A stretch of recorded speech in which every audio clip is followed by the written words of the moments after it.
Hola, estamos conversando con Miguel Ángel Sanz. Miguel Ángel, Friedrich Hayek en Derecho, Legislación y Libertad le dedica bastante espacio al tema de la justicia social para explicarnos lo perjudicial que es el concepto de justicia social. ¿Es posible en alguna dimensión hablar de la justicia social desde una perspectiva que no sea lo perjudicial que es para la justicia misma? Yo lamentablemente creo que en los eclesiásticos de hoy día, los obispos, pero también sacerdotes, mucha gente que habla en el sector eclesiástico, y no solo en la Iglesia Católica, sino también en otras iglesias cristianas, se ha instalado ese concepto de justicia social que es erróneo en el sentido siguiente, el sentido cristiano, incluso el filosófico medieval. La justicia es una virtud personal, de dar a cada uno lo suyo. Cuando hablamos de justicia social como aquel mecanismo por el cual el que está en el poder puede quitar algo a Juan para dárselo a Pedro, cuando Juan no quiere que se lo quiten, realmente no es justicia. No tenemos, la justicia no es personal, entonces no estamos hablando de justicia, sino que realmente lo que estamos llegando a hacer incluso es algo injusto.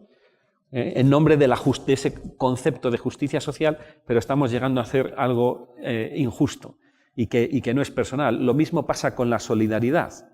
Cuando hablamos de la solidaridad, no a nivel de virtud humana, personal, sino de la solidaridad como eclesiásticos dicen o políticos dicen, que el estado de bienestar hace que la sociedad actual sea más solidaria. Mi opinión es la contraria. La solidaridad, que podemos prácticamente equipararla a la caridad, es también una virtud personal. En el fondo, a mí me hace mejor si yo voluntariamente doy de mi dinero o doy de mi tiempo o de mi esfuerzo a otras personas.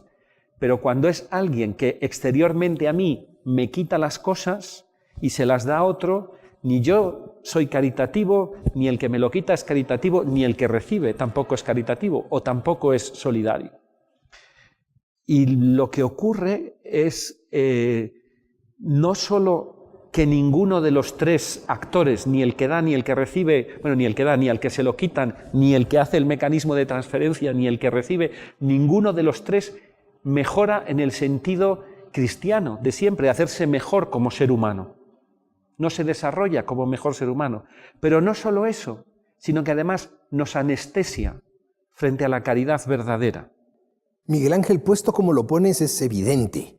Ahora, ¿por qué la popularidad del concepto?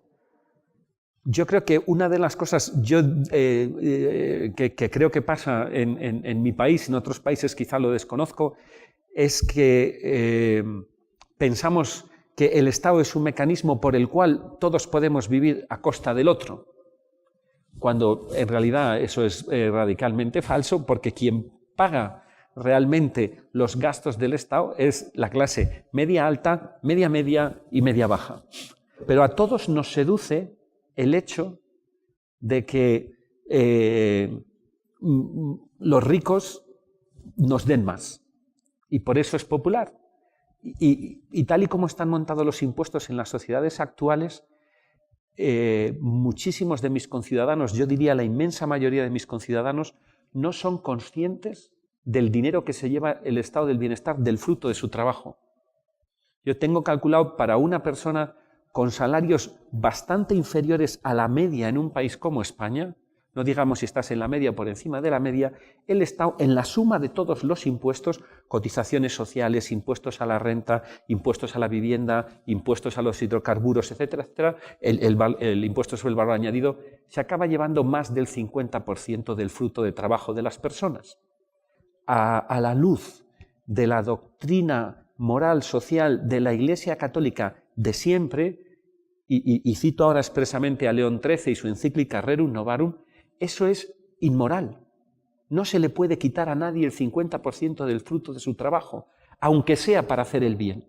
Ni siquiera no se puede exigir por ley. Yo pienso que, empezando por el Papa Francisco, el Papa actual y muchos otros eclesiásticos, deberían volver a leer encíclicas como la de León XIII, que en algunos aspectos es muy claro. León XIII recuerda muchísimo el principio de subsidiariedad, que es el que debe regir las acciones que el Estado puede acometer, dejando todo lo que los ciudadanos, las personas puedan hacer a su nivel o asociándose libremente, esas asociaciones, esas organizaciones puedan acometer, no lo debe acometer el Estado.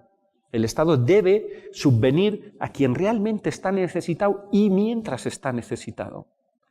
Porque es un estado transitorio muchas veces el estado de necesidad. Hay muy pocas personas que estén en un estado de necesidad permanente, pues por alguna discapacidad grave o lo que sea, pero eso no llega más que a un pequeñísimo porcentaje de la población, un 3, un 5. ¿Por qué el Estado debe subvenir a las pensiones de todos?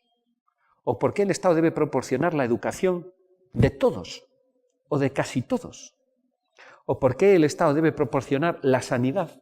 Y hay precedentes históricos de todo este tipo de servicios prestados de forma privada, es decir, las sociedades mutualistas, por ejemplo, los ferrocarrileros, todos tenían sistemas de previsión en los cuales no estaba involucrado ningún tipo de autoridad pública. A mí me abrió mucho los ojos, Luis, unos documentos históricos que leí sobre Argentina en la segunda mitad del siglo XIX.